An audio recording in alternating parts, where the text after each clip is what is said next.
Hey there guys, welcome back to PlayStation All-Stars Battle Royale. You voted and character number 9 is Sir Daniel Fortesque. A rather unexpected winner in my opinion. Ah, Sir Daniel Fortesque, having somehow defeated Zarok and banished his dark minions from Gallowmere, he has taken his improbable place in the Hall of Heroes. But after centuries of revelry and mirth, word has come that a new threat gathers in distant lands. Zarok, again? Could the evil wizard somehow have returned once more?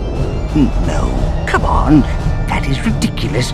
But whatever has caused these creatures to gather together, a true hero is needed to defeat them. Unfortunately, all we have at the moment is a skeletal knight of dubious courage, but bravery and folly are often confused, and so is Sir Daniel, who sets forth, ready to meet the challenges ahead of him head-on, if not exactly jaw-on. Now I can guarantee that a lot of you will have never heard of this character, because his last game is about 15 years old. I'm pretty sure both Medieval and Medieval 2 were released before 2000. But yeah, Sir Daniel is the protagonist of the Medieval games. Like 2 games on the PlayStation 1, and then the first game got a remake on PSP. I think in 2006 or 7 or something. It's definitely one of Sony's least known franchises, and I don't know why they decided to kill it off, because it seems like it's a pretty fun franchise. Oh look, it's a bridal gown fat princess. And Kratos and Noriko, dressed in black. So it's a wedding and a funeral at the same time. Anyway, Sir Daniel Fortesque. In my opinion, he's not one of the best characters in the game, not by far. But I like his playstyle, I think his moves are pretty good. Combo potential is sort of limited, but I'd say his moves are all decent enough. Pretty much what you always want to do is pull out his shield first of all. If you press circle, you pull out his shield, press it again and he puts it away. There's no reason to ever put it away. Because when he has the shield out, he can just simply block projectiles like that. Just completely nullify him. That's not something that a lot of characters can do. Also, I believe that it gives him AP when he does that as well. And geez, I'm almost up to level 3 already. Yes, Sir Daniel gains AP like crazy, or well, at least he can do a lot of supers, because none of his supers really cost that much. They're all pretty cheap. Most likely because they're not very good. His level 1 is awful, his level 2 is... Ah, come on Kratos, you asshole. Stab me in the back, will ya? Anyway, that's 1. And 2. See? That was his level 2, he pretty much pulls out this thing, it shoots out a beam of light, but the beam of light does nothing. It also shoots out 3 homing little fireball things. Those are what actually kill. However, they're rather easily avoided. Oh, nope. Not gonna fall for that again, Kratos.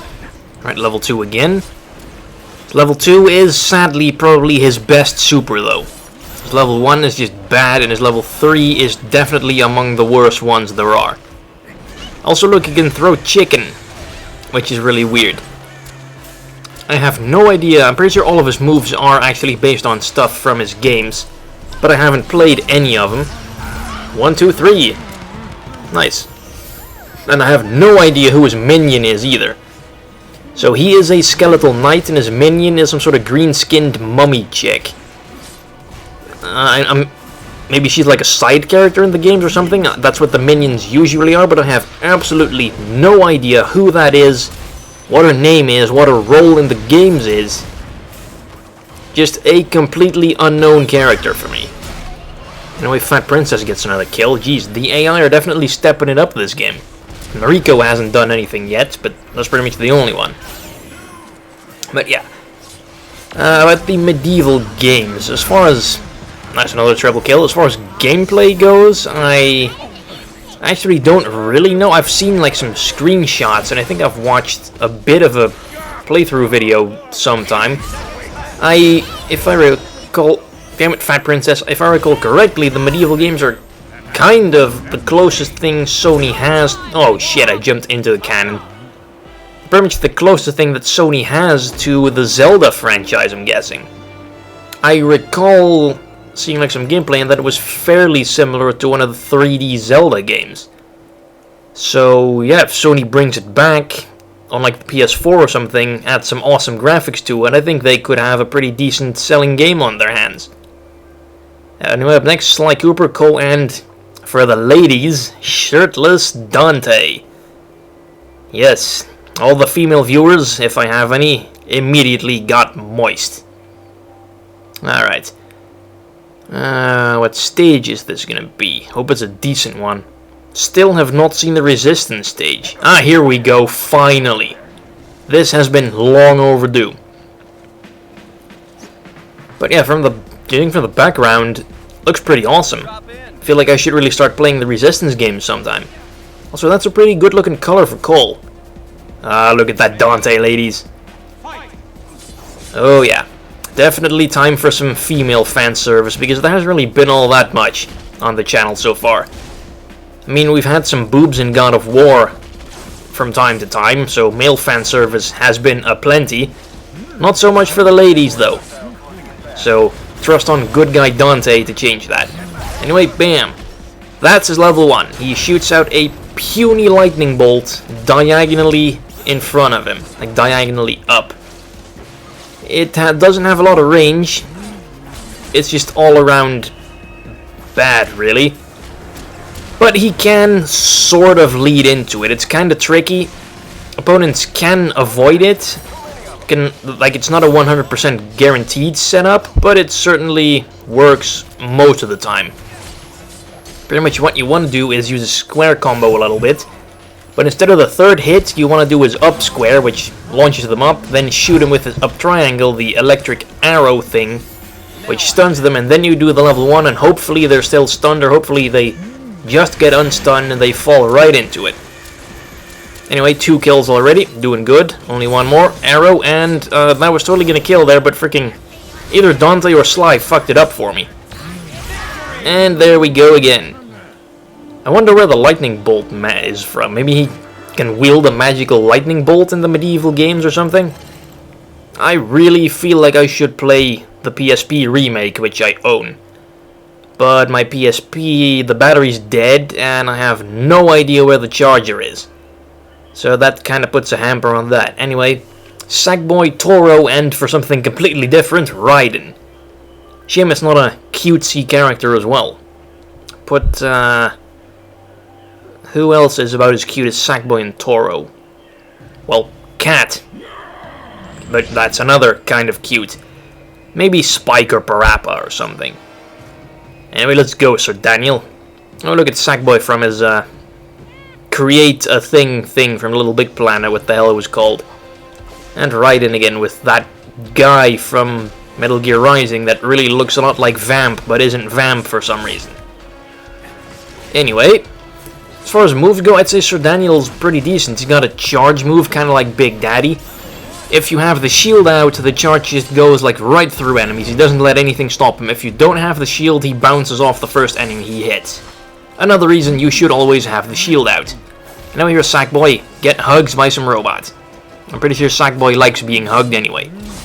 And then he's got the sword stab, which is chargeable. You can either do like a really quick one, but it's not very good, but do a charge one, and it'll pretty much go straight through any other attacks that the opponent might be throwing your way. And his down square move in the air is also great. It just kind of does like a sword swing that hits all around him and keeps him suspended in midair for a brief period of time. Anyway, time for his level 3.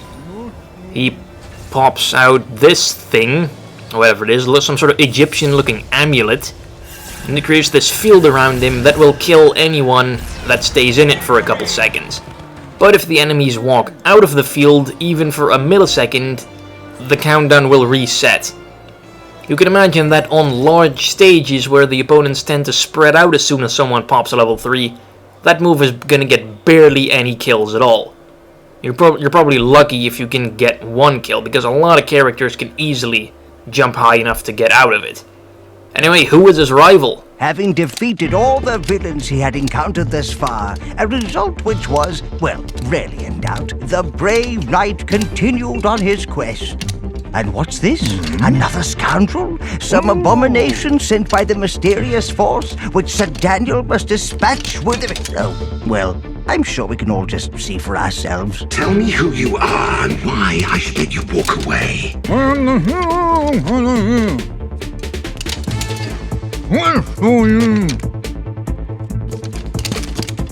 Not good enough, I'm afraid. Yes, Sir Daniel's rival is Colonel Radek from the Killzone games. This is actually a pretty one-sided rivalry, because really Radek hasn't got anything on Sir Daniel. As I said earlier, Sir Daniel's shield pretty much nullifies all projectiles that hit it. At least, I think it nullifies like 5 projectiles before breaking, then you have to pull it out again. But really, Radek is such a projectile-heavy character that the shield just nullifies so many of his moves that it's not even funny anymore. And really, Radek's close-range options are, first of all, few and far between, and second of all, absolutely pitiful. I mean, look at him, I'm just keeping him here in the freaking corner over and over again, and there's nothing he can do about it. Put down some fire. He has some sort of potion that lets him breathe fire or something, and there we go. That's kinda how you do his level 1 semi-hit confirm. Damn it, wasn't facing the right way. Oh jeez. Well, he does have some close range moves, but really not very good ones. Damn it, oh yeah, the flamethrower. I keep forgetting about the flamethrower. Radek is my most played character, and I don't think I've ever used the flamethrower. I just don't see the use. He's more of a long-range character. The flamethrower has like no range at all. Anyway, only one more kill to go. And look, he can do like a chicken dance. Ah, damn it. Should not taunt the enemy, because they respawn rather quickly. Anyway, he does have a level 1 under his belt, so I might want to be careful here. Also, why he throws out a chicken drumstick or something? I'm not sure what the hell that's about, if that's like a weapon in his game. That'd be pretty awesome if he used a freaking chicken drumstick as a weapon. Oh shit. Damn it, Radek. Okay, he got me with that one. Charge in. See, he shoots me, no effect whatsoever. Damn it. Okay, the grenade launcher does work. But Radek's main zoning tools, like a sniper rifle and his machine gun, they just get absorbed by the shield and don't really do anything. The flamethrower, not so much though. I guess because it's not actually a projectile. Sorta. But yeah, just kinda keeping him in the corner. I definitely say Sir Daniel is a lot better in 1v1 than he is in free-for-all. Also, he does that, he puts his head on some sort of zombie hand, it creeps towards the opponent, and it makes them crumple. Which is also a pretty useful move. And dead. I guess that's also a pretty decent confirm into his level 2. And look at that dance. You tell me that is not the most manly dancing move you have ever seen. Alright, Polygon Man. He also has one glowing eye, just like Sir Daniel does. Although Sir Daniel's isn't really glowing. Kinda wonder where his other eye went, though. I think that's part of his backstory, like why is he dead to begin with? I believe that he was like leading the charge against the evil wizard they mentioned in his intro, and he was pretty much the first guy to die when he got an arrow put through his skull in his left eye, I think, which is where I believe his left eye is missing.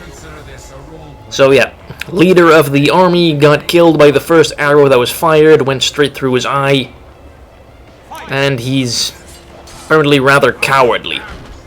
Though it doesn't really show. I mean, he seems pretty brave to me. Like just kinda strutting around, walking up to Radek like no problem. Doesn't really have any moves that make him look particularly cowardly either, like no reluctant fighting. Seems pretty brave. Maybe that's because he knows he's already dead and there's really nothing else they can do to him anymore. Maybe that's that kind of upped his bravery. I mean, if you know you can't get hurt or killed, why should you even bother defending? Anyway, pick these things up. I still don't know what those things are from. I think if they were from Ratchet & Clank, someone would have said it by now. So I'm guessing they're not from Ratchet & Clank.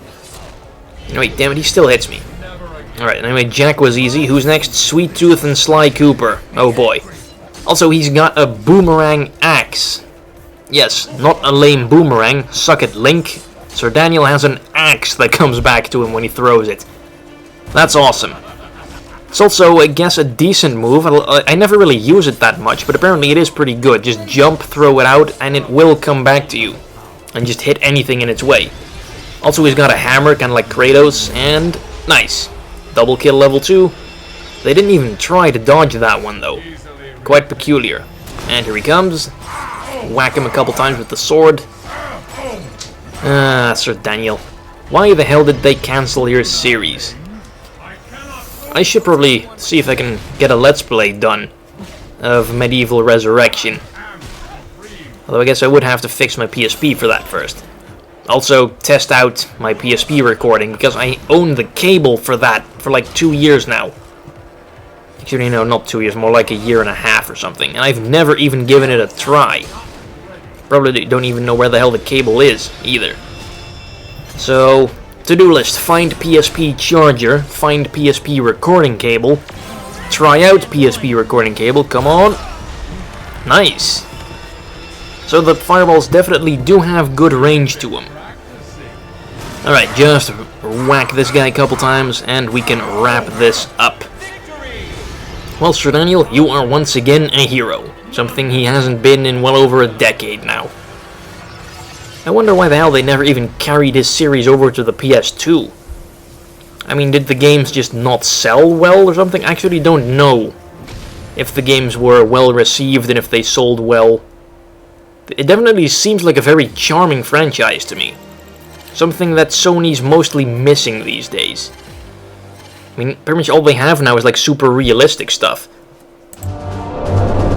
Sir Daniel has once again successfully defeated those he set out to fight, a result not wholly unexpected.